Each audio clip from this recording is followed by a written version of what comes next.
your presence. Sorry. Uh, oh, Go do I ahead. need? Oh, okay. Anyway, it, it confirms to me that you recognize the meaning and importance of Memorial Day. Not that that surprises me at all, having lived in Arlington for 47 years until I moved to California.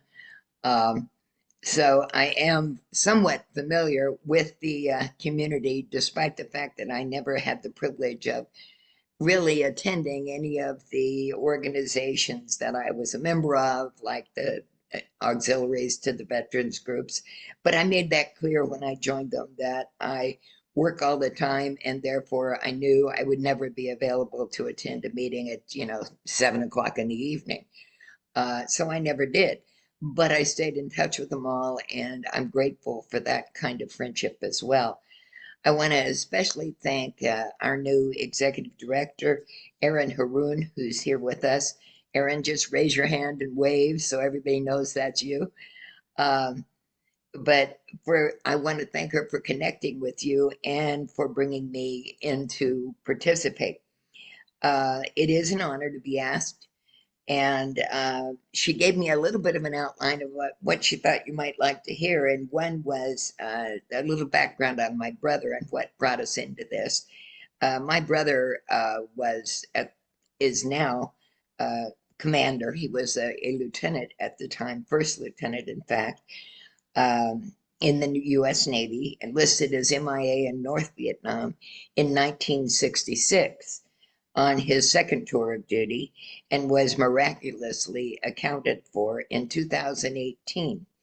He was buried with full military honors at Arlington National Cemetery on June 24th, 2019, the day after the 50th anniversary of the National League of POW/MIA Families. I say miraculously since all in my family never ever thought that Jimmy, my brother Jim Mills, Commander James B. Mills, would be coming home due to the known facts and the absence of helpful information. Had it not been for a Vietnamese fisherman snagging his net on aircraft wreckage in shallow water along Vietnam's extended coastline, it would not have happened. Years later, and after several tries, that wreckage was determined to be from the F 4 Phantom, on which my brother served as the radar intercept officer. A fluke, perhaps, but I believe it truly was a miracle.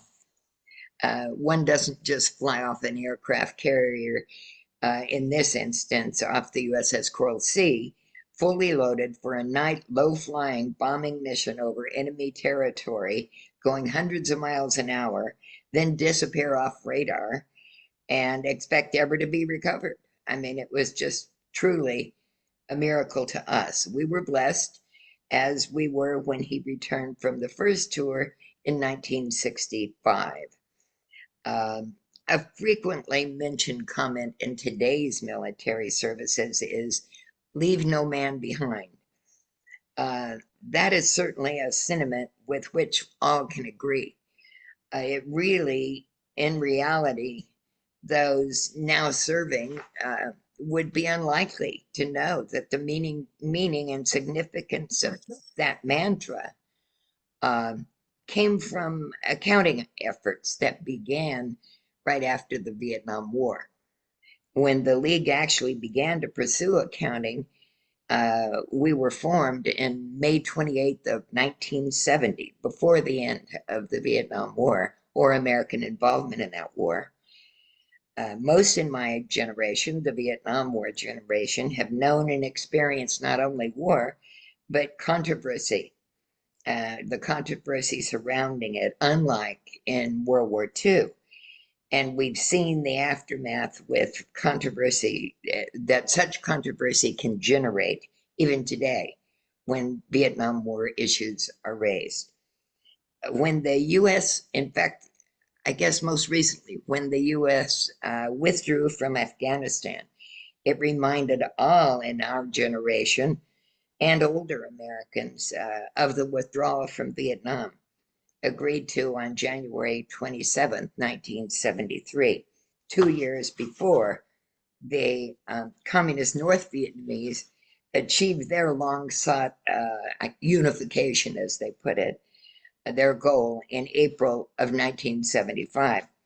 Despite many Vietnam War related controversies, though, we also were raised with the World War II principles of our parents and grandparents, though actually in a time of relative peace.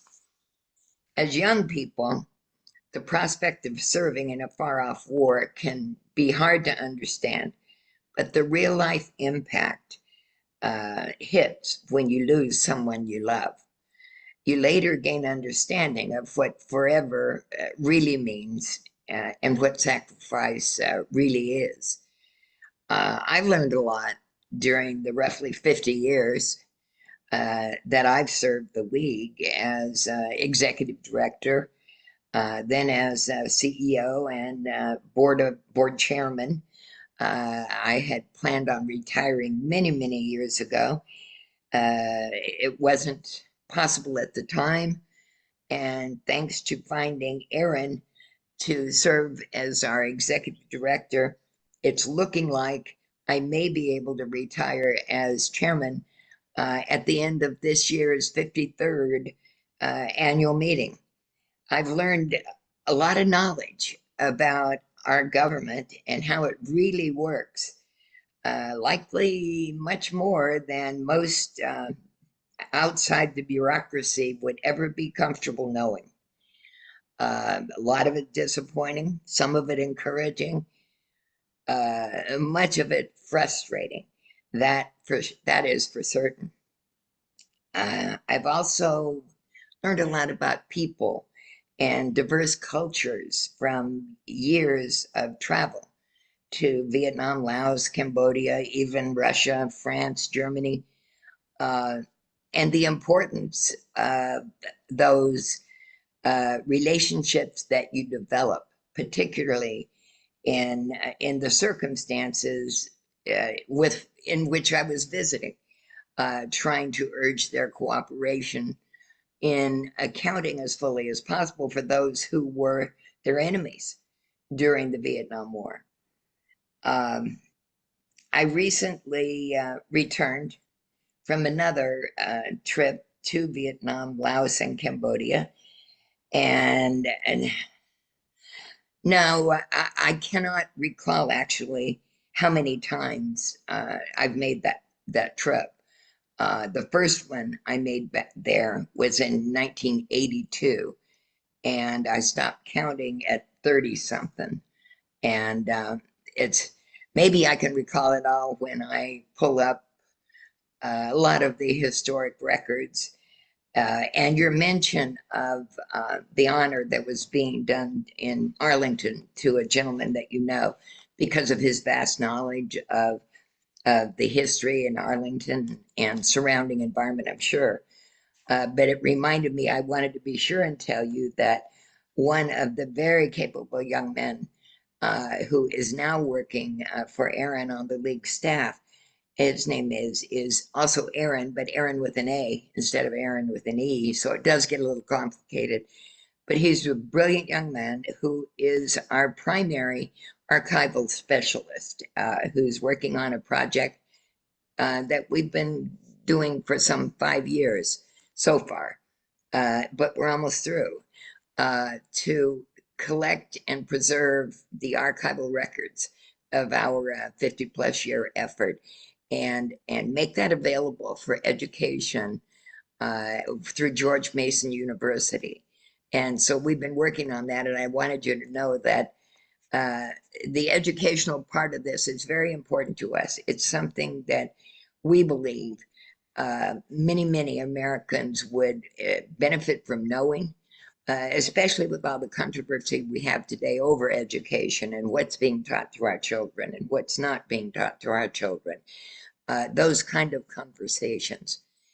But when, in my case, um, you hear uh, a man who is now the leader the chief of state of communist Vietnam, some time ago, a couple of years ago, said to me how sad it makes him, the lack of knowledge, that those sitting across from his people, negotiating with them and working with them on the bilateral cooperative effort, but how sad it makes him to see their lack of knowledge about the history of all that our two countries have done together since this started in earnest, with due to the interest and commitment of President Ronald Reagan.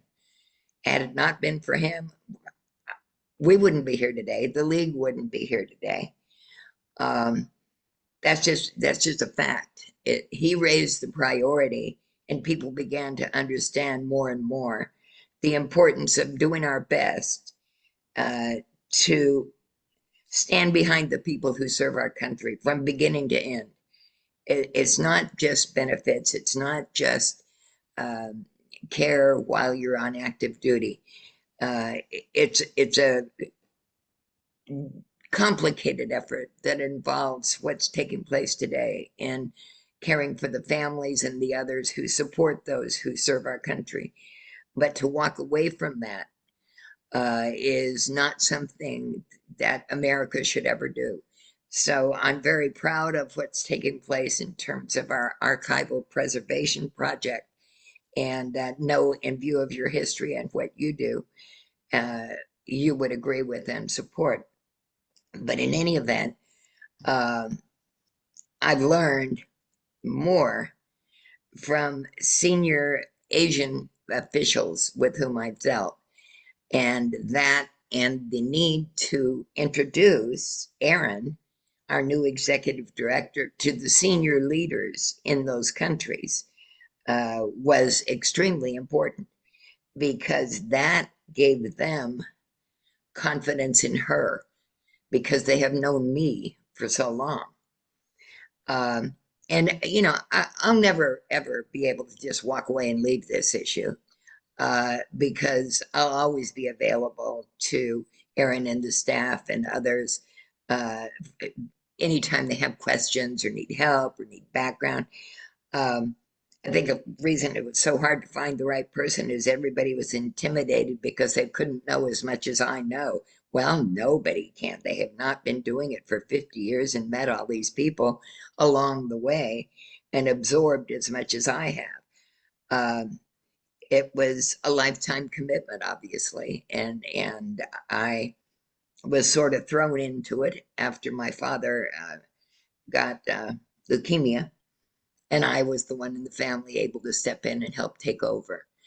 But this recent trip really was a significant one. It was not only to introduce Erin, it was also to introduce to them Dr. Jay Viet, who is he's our intelligence and analysis volunteer, uh, who is a prolific author, and he agreed to write and to do an objective assessment of where the issue stands as compared to where we began.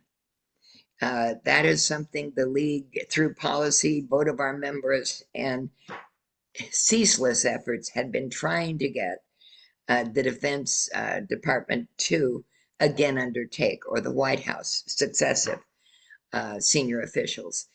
Uh, for the last more than 10 years, we had been asking for this assessment. When I got the last declining uh, letter written back, and saw again the absolutely nonsensical rationale that was in the letter coming from the director of the Defense POWMI accounting agency. He said in his letter that there was no need for an assessment because the Vietnamese were being fully cooperative. That's simply untrue. And never did we see it more visibly displayed than when we were just in Vietnam. And the Vietnamese were not offended by Dr. Viet's assessment. In fact, they welcomed it and said it would give them easier, more rapid focus to address those documents that were referenced in his assessment.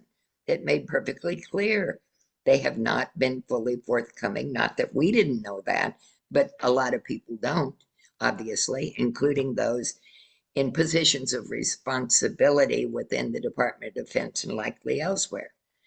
So they welcomed it, the Vietnamese did. They also, it turns out that the new leader, chief of state, a man I've worked with for many years, who was the Minister of Public Security, the senior most, 4-star general, Minister of Public Security, now chief of state.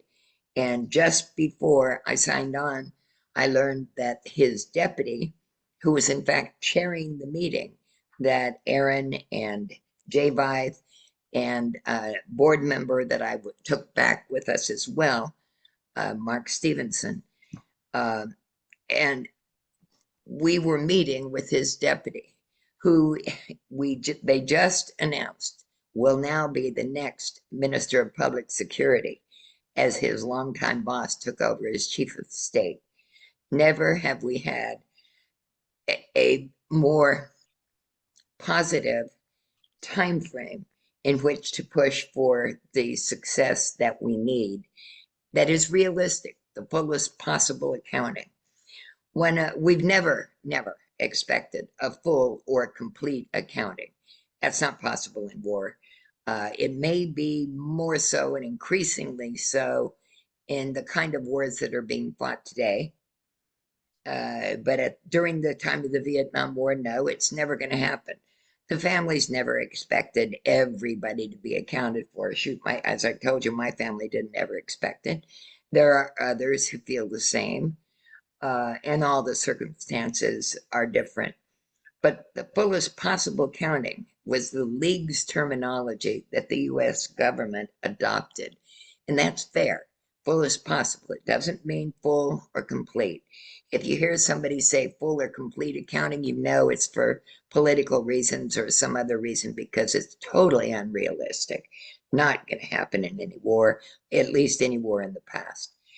But we also proposed something that is sorely needed, and that it was something supported by the Defense Intelligence Agency, who in 1986 formed a special group of trained intelligence investigators who know what they're doing, speak the languages, know the cultures, study the issue, and they are the ones on whom we rely to do the interviewing of in-country witnesses, which are becoming fewer and fewer.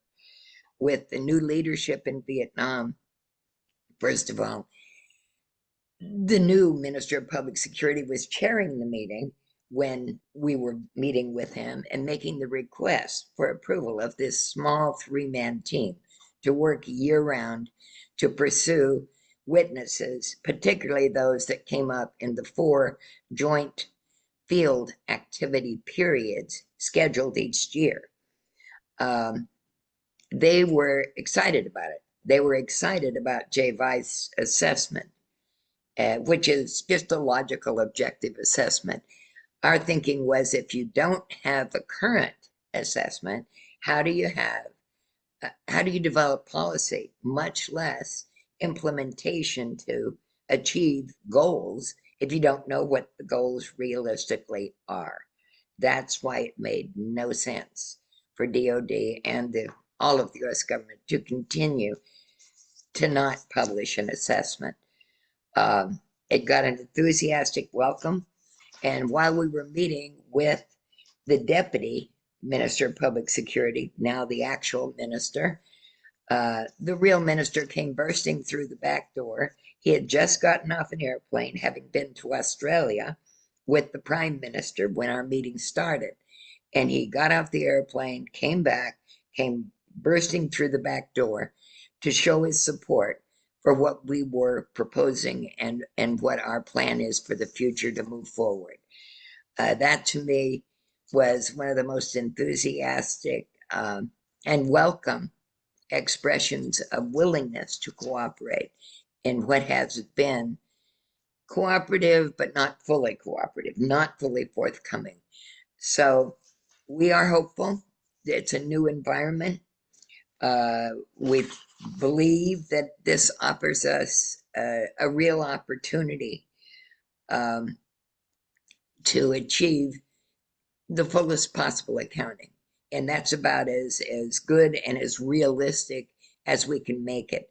And we now know better what that can mean. It would still be very helpful if the president would order up a new national and special national intelligence estimate that was objective, not biased politically for any reason, strictly objective. And that would give everybody in our country uh, confidence that we were shooting for realistic goals and that it deserves the support of America and the American people. You all already know that, but many people don't. So I think it's going to be a lasting legacy. It will never be like it was before. Our flag, our POWMI logo that all of you would know, now flies over the White House, the Departments of State and Defense, Veterans Affairs, every U.S. post office in the country, countless schools and state buildings and official locations. But it's also known all around the world. And we need to ensure that the awareness of what that means is that our country continues to stand beside, and with those who serve the principles and goals of America. So, with that, unless there's something I've missed, Erin, did I miss anything specific you wanted me to raise? Then, if not, then I'll turn it over and be open to questions. Any Well, questions you have? and I think that there's one thing just in terms of the history of the league and all and how just bringing this full circle. I think you should talk about maybe when you and Dick Childress and others helped to create DPAA and talk about Stony Beach a little bit and how that ties Okay. into everything and how Okay. it's really evolved over the years because it's a really interesting piece of history that factors into the league and how it has teed up what we're doing now and in the future. Okay, you're right, of course, and I'm glad to hear it and appreciate the prompting. I did mention that it was President Reagan when he came into office, and we all knew that would be true. He was the governor of California. I lived in California. I'd met him before. He was concerned when he was a governor and during the time period after governor, before he was elected president. He did a lot of things, radio broadcasts about this issue as well. So when he came in, we knew the priority was going to go up. And what we started on immediately was to try to develop a rational policy. You're talking about a communist government who had, quote, won the war after the US and our allies walked out in 1973, and they won it in 1975. But working out a policy that we could uh, work with them despite their communist philosophy, their totally opposite direction of their country from anything that the U.S. really believed in, and their partners in that effort were also communist and also not countries that were allies of the United States. So it was a complicated uh, effort. What we developed was a 10-point strategy of humanitarian reciprocity, things that the United States could do in response to humanitarian cooperation on their part to account for missing Americans. The steps that I mean, they're a part of the historical record, but it was many things that are currently taking place today, like um,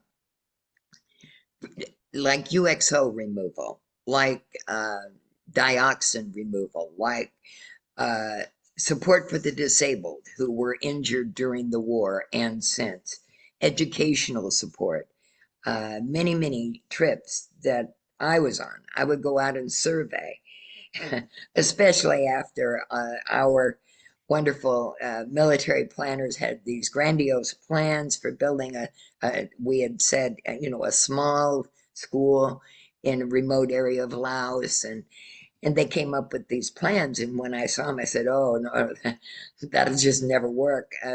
A small school in Laos, first of all, doesn't have electricity, doesn't have pumped in water, doesn't have indoor bathrooms, and it's usually an L-shaped thing. The small part of the L being the group room, and all of the other 6 rooms being the fundamental rooms for the first through sixth grade. Uh, that simple. But I went out and took pictures and went out in the villages and took those pictures back to the engineers and designers and all in our military in Hawaii. Um, and they came up with some realistic plans. But we also had to convince them that, yes, these people that would be coming were in the military, are in the military, but they're here on peaceful means. They're promoting education, they're promoting support to the disabled, they're doing all these things that are in the interest of the Lao people. Nevertheless, it was not easy to convince them uh, that they could believe anything we said, that there was not an undermining and underlying motivation to get into their country and conduct spying or whatever. That was a particular interest. When we came up with the Defense Intelligence Agency Stony Beach team, and Dick Childress, who still holds the record, I think, for serving in the National Security Council staff for longer than anybody. He was head of the area of the world, Southeast Asia, that we dealt with most, for all 8 years of the Reagan administration. And I can remember working with, I worked with really knowledgeable, good people. Colin Powell was one, Jack Vest, General Vesey, George Shultz, people that were senior U.S. officials, because we were trying to make inroads to make this happen, but also maintain the relationships with allies and work with former enemies. All of them were communists. So it was developed as a policy to be pursued despite, as a separate humanitarian issue, and despite political differences. And that was, oops, uh-oh, there you are. Okay, got you back. I don't know how I did that. I can't touch anything. But it was done as a separate humanitarian issue, despite political differences. That really has paid off, not only in what we've been able to achieve and what has been established, but how it's been used since. Even we can continue to talk through the Russians and work with the Russians, despite the opposition that our government has made perfectly clear concerning the fight, the warfare ongoing in Ukraine. Same with Kim Jong Un, in North Korea, when former President Trump met with him. Point number 4 of their agreement was for them to cooperate with the U.S. on accounting for our people still unaccounted for from the Korean War. And he could do that and meet with Kim Jong Un and make that agreement as a separate humanitarian effort, separate from political differences.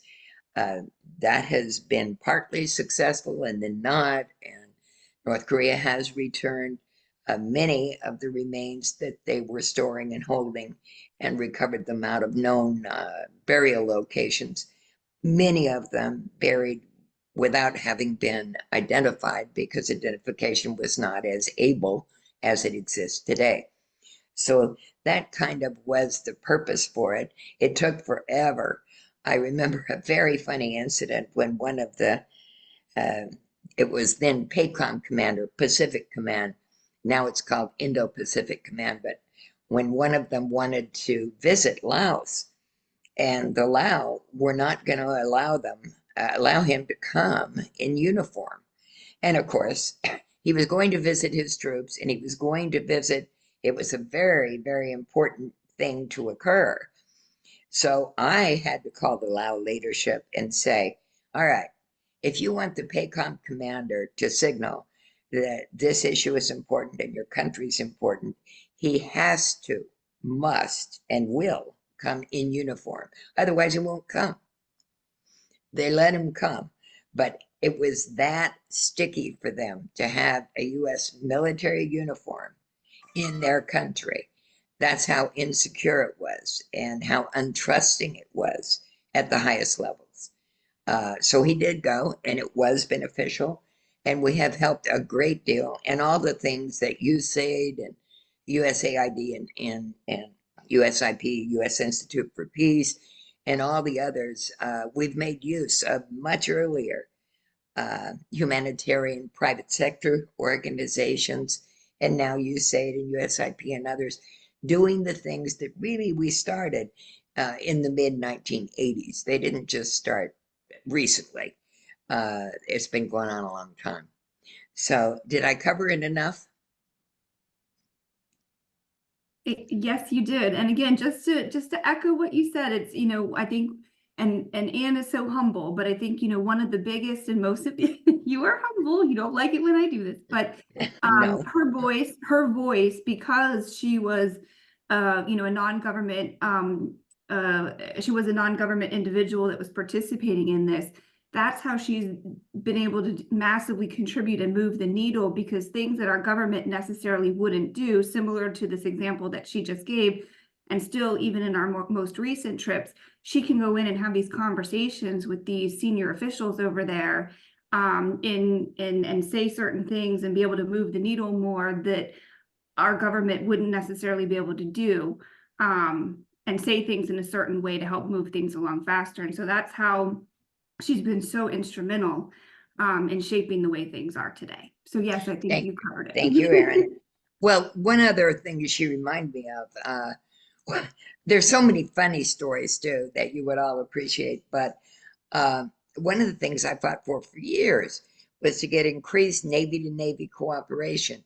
And my reasoning was because it is going to be helpful to both countries, the cooperation and the region. But also, we had a lot of shallow water losses and in areas where the Russians operated during the war, uh, offshore islands, and that shot down a lot of U.S. aircraft. So there was a lot of other reasons, but it was all valid. But I could remember years and years ago, and I was pushing for Navy to Navy, and the people in the interagency group, we had a POWMIA interagency group. I was the only non-government member, and usually it was all 98% men and me, always, because in those days there were not a lot of women in senior positions in government or that were working with foreign communist governments. So it was a unique opportunity, but it's also where that personal relationship comes in.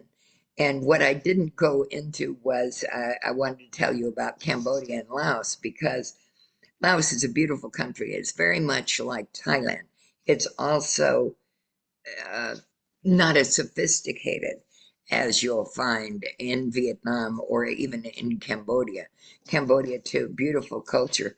But we were able, and I was able to take Erin and our and Mark to Phnom Penh, Cambodia, and meet with the brand new generation prime minister, who is the son of the prime minister that I dealt with since 1984, Hun Sen. And the one I met with that Erin got to meet was Hun Manet. And it is interesting, and he found it interesting too. They have a whole new leadership, new generation leadership. And I said, it's just like us. We are adopting a new generation of leadership in the league to carry us forward into today's world. But also, what's so interesting in Cambodia is the Kingdom of Cambodia. They have His Majesty at the top, and they have what they basically did. I knew all their fathers, all of the current ministers of defense, of interior, which is what they call public security. Um, all the ministries are now run by, and the senior official is a son of the prior minister. The entire government has willed those positions to their sons. And so they've got a major transition that is taking place, looking to the future. So do we, and it's positive. They also agreed to do whatever we needed. I knew they would. I regret that I didn't get to see Papa this time, Hun Sen. He was out of the country. Uh, but Hun Manet, the new prime minister, made a significant effort to get back in time to see us too, because he was on. Uh, it's a very trying time and a challenging time for Vietnam, Laos, and Cambodia because Laos, the least sophisticated, is the chairman of ASEAN, the Association of Southeast Asian Nations.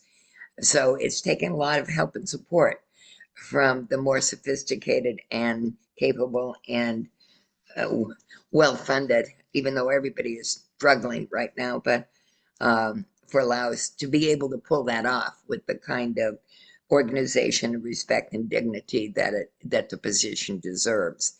And I'm thankful that they are the ASEAN chairman because it's important to them and to their country as they move forward. We did also go to Laos, and the people, the Lao people, are always just so enjoyable, and I've known so many of them for years and years and years, and they unfortunately their lower level made what I consider a totally ignorant decision and discontinued offering the kind of diplomatic protections that all embassies offer to all of their employees. And we have people permanently assigned in country to the US Embassy there. But if they were in an accident or some other reason, they were not being protected by immediate notification of the US Embassy, and official US intervention would handle whatever the situation was. That's ridiculous and it's stupid, and the Laos should never have done it. I think, and we got a pledge from longtime friend Salim Sai Komiset. Salim Sai is the Minister of Foreign Affairs and also Deputy Prime Minister, and he made a commitment, and it was almost funny because when he made it, I said, I don't understand. I said, we've always had those protections for our people that are assigned here. I was involved in negotiating to get them there, and there was never any doubt. And all of a sudden, out of the blue, they have no protections. All right, who pulled that one? And so that's what I basically said to the foreign minister when Erin and Mark and I were meeting with him. And so he said, well, he gave us his assurance that this would be taken care of. And he said it may take just a few days. And I just looked at him and I said, oh, no, Salim Sai, 2 days. That's all we have. Because if you don't do it within 2 days, another field operation is going to be canceled. Because two had already been canceled before we ever found out about this. So he promised, and then sure enough, it went by the wayside. So he got undercut as well. I don't know. There's supposedly the Defense POWMI Accounting Agency's number two is supposed to be leading discussions this month, around now, I think, in Laos, Luang Prabang, uh, to get that settled. But it is ridiculous, and it's simple, and it's easy. And maybe since DPA decided to go ahead and provide their monetary stipends just to be there to arrange the Luang Prabang meeting and implement three partnership recoveries in Laos done by private partners, but paid by the US, of course. Um, Maybe they will have changed their mind. I hope so. That's the next good news I hope to hear after hearing about the new chief of state and the new minister of public security being his deputy. So with that, I'm closing because I want time to answer your questions. So Okay, well, we do have a couple of questions. good. First one is, how many soldiers do you feel are still missing or unaccounted for?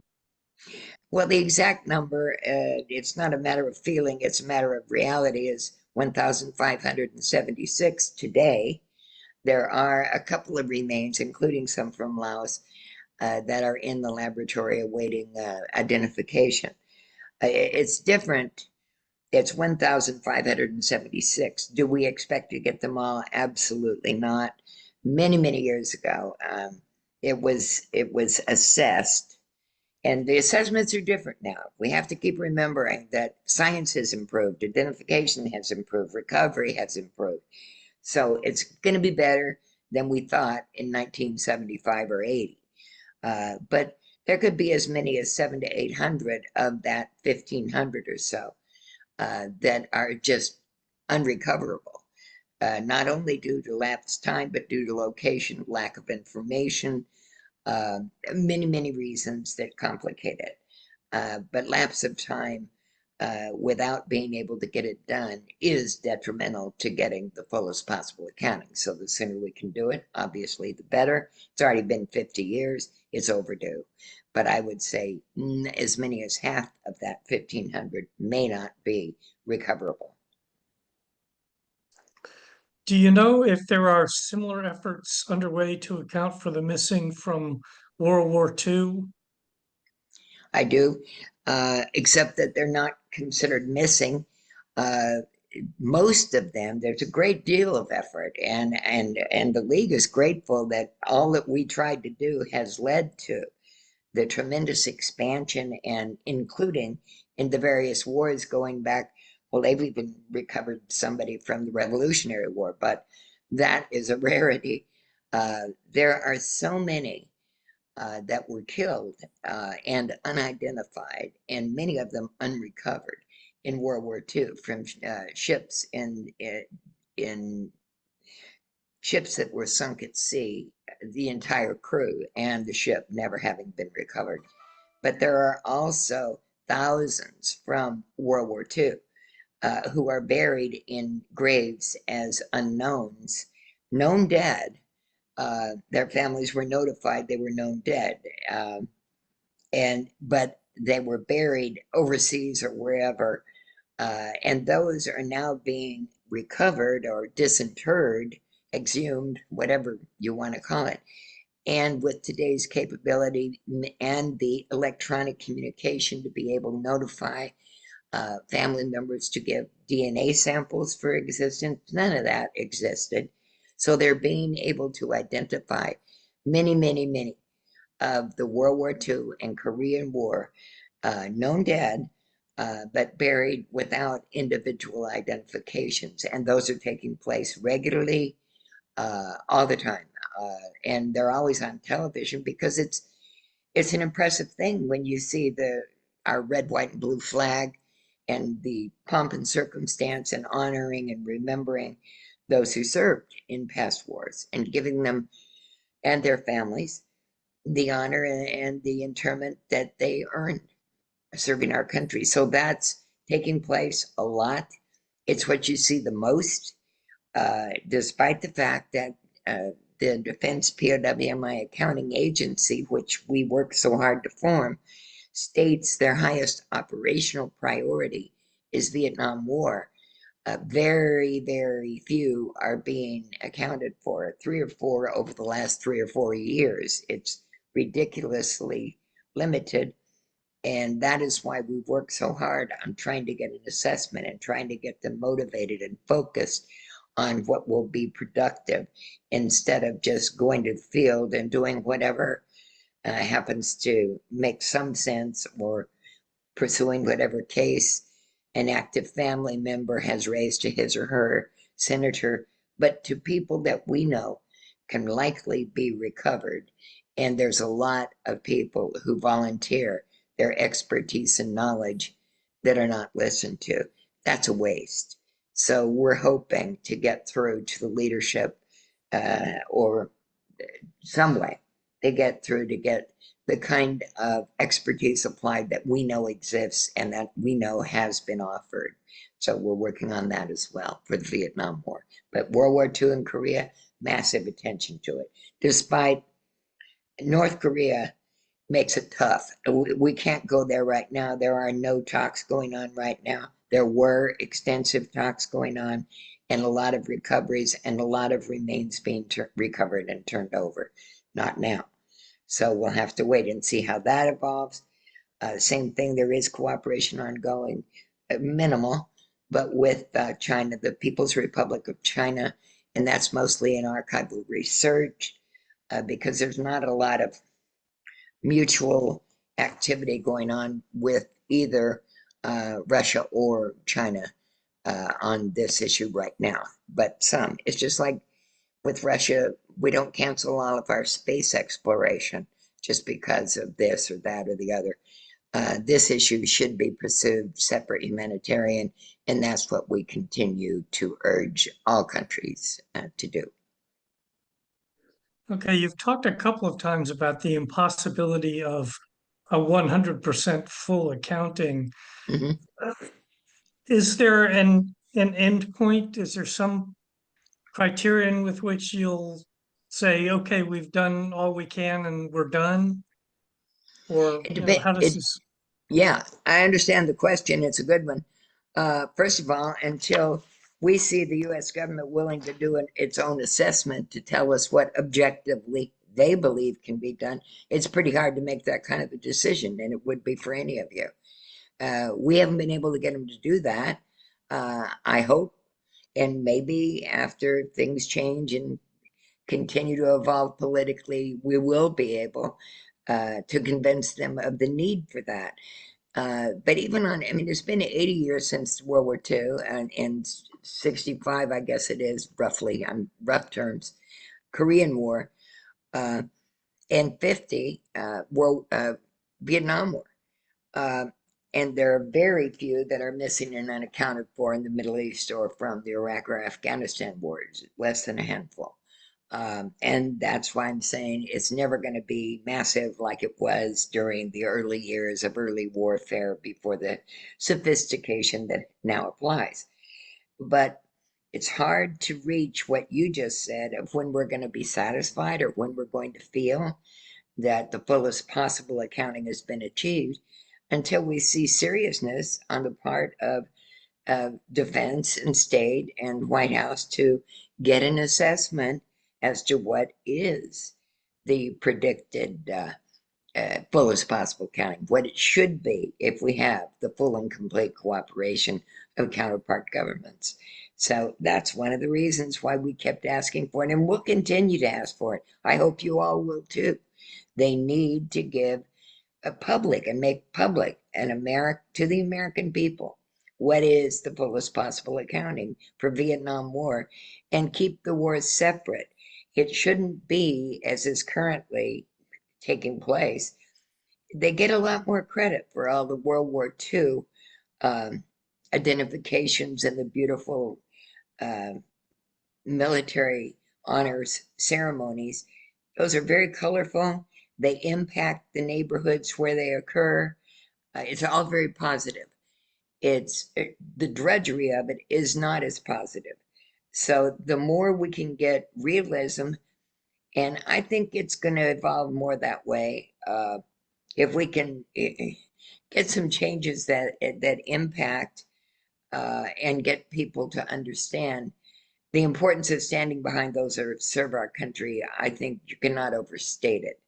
And seeing what they do around the whole month of May, which is the month that we pretty much set aside to honor our military and everyone who serves our country. And there's so many more in all the other agencies, and that certainly includes the Defense Intelligence and Central Intelligence agencies, all the military intelligence services, uh, but the nurses and the doctors, everybody.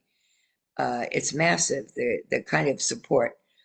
that is taking place. So I think that those signals to reinforce that this will be ongoing. America doesn't just let our people serve and get captured or become missing and not do its very best to return them home and to their families. And that should be a continuing, ironclad commitment from America to those who serve our country on a voluntary basis. It's not like they just are pulled up and told they're going to war, not like it was in early days. It's volunteer. So I think we all owe it to those who serve our country to do our best to stand with, beside, and in front of, and in back of, and around those who serve. Are there any recovered remains that you can't identify? And if there are, what happens to those? Well, there have been, and there still are. What they do, and I've been around too long, so I've seen too much. All right. So I'll just tell you the reality is sometimes you see things like in the Defense POWMI Accounting Agency, which was only formed, and we helped form it. We fought to get it formed, to combine three different, the field operators, the policy people, and the identification people, all the different ones, into one organization. But they seem to be trending toward being the biggest, best, world-renowned laboratory in the world for recovery and identification of remains, of unknown, that kind of thing, and not focused on accounting as fully as possible for the Vietnam War or anybody else, unless they are tasked with current things that are high visibility. And having worked on this so many years, and the League having participated with the Veteran Service Organization's full support to advocate for this state-of-the-art laboratory. I mean, it is the best in the world. I have total confidence in the scientific capability of those who serve. It's the policies of what they pursue that is causing us great frustration. And maybe that's because they think it's about time for them to just move on with their greatest in the world laboratory. Recent publicity sort of indicates that's where they are. They're finally saying in their public statements that it is the largest, most capable identification laboratory in the world. That was printed in this week's defense releases of photographs of the lab. So I finally saw it in print. It's what we've been predicting. And it is the biggest and best. It should be. We worked hard to make it what it is. But it doesn't mean that they can just rest on those laurels and continue to do things advocating for the future without also continuing to put the priority where they claim it is. And that is, they claim first operational priority is on Vietnam War accounting.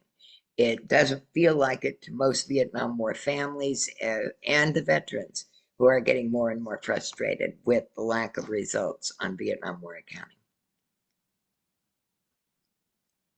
Okay, we've got one more question.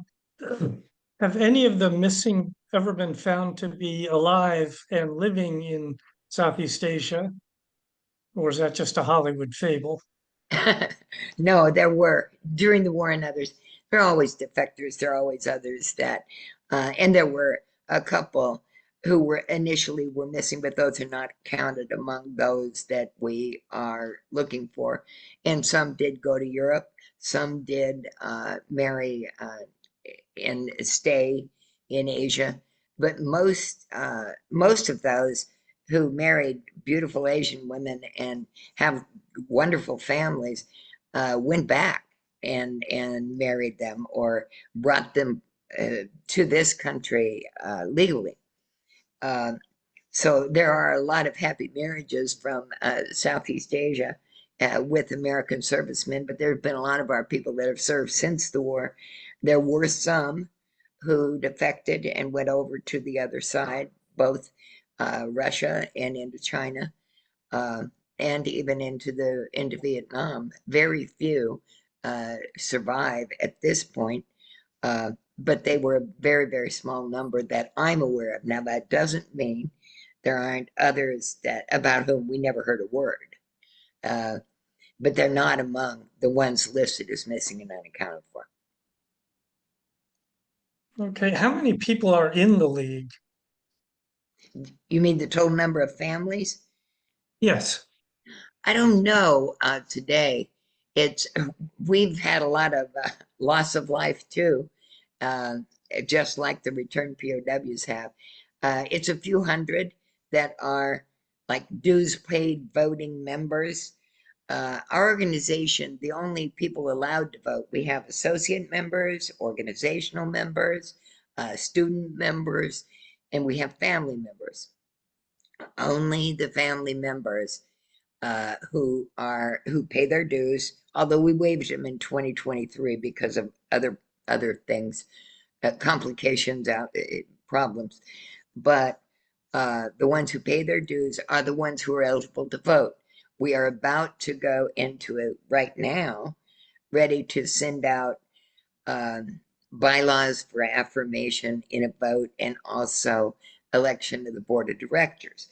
The lawyer whose counsel we sought, just to make sure we were doing this according to exactly the way it should be, thought that even though there were 7 candidates for the board for this 24 to 26 timeframe, we still should send it out to get the approval and the vote of the members. So we're going to do that this year. After that, I think there will be means put in place that if there are only 7 candidates and you have 7 members on the board, and that's what's required in the bylaws, then it should be an election by affirmation so that you don't have the expense and effort to send out for a vote. But that is going to be taking place within the next week, I believe, Erin, isn't it? Yeah. So we Okay. will have Go a ahead. new board of directors that will be announced. Our national convention, most people would call it, but our annual meeting, our 53rd, is taking place at the end of June, June 26th. And it will be not the normal one. The last real normal one was in 2019. Uh, but things have changed, and not only due to COVID and other unnecessary accusatorial things as well that had to be fought off, but we have fought them off, and now we're involving with a really solid staff, and we're having it June 26th is the opening session because the Defense POWMI Accounting Agency is holding their required annual government briefings at the Mayflower Hotel. We will open our annual meeting at the Mayflower on the day before they have their government briefings that are required by law, as is the bringing in 2 family members per missing man that want to participate are flown in at government expense, taxpayer expense actually, to attend the annual government briefings for both Vietnam War and then added on later Korean War. That'll be in August. I think it's August, yeah. So we will have it in on the right before their meeting, their briefings start, which are the next 2 days, Thursday and Friday, and then we will wrap ours up. We are going to have I guess, a viewing party. That they're not allowing the Defense POWMIA agency is not allowing others, veterans or other interested parties, to attend the annual government briefings. So we're having live stream viewing parties at the American Legion building for those who wish to attend. And then we'll wrap up our meeting on Saturday after they have closed the annual government briefings. So it'll be on the front and the back.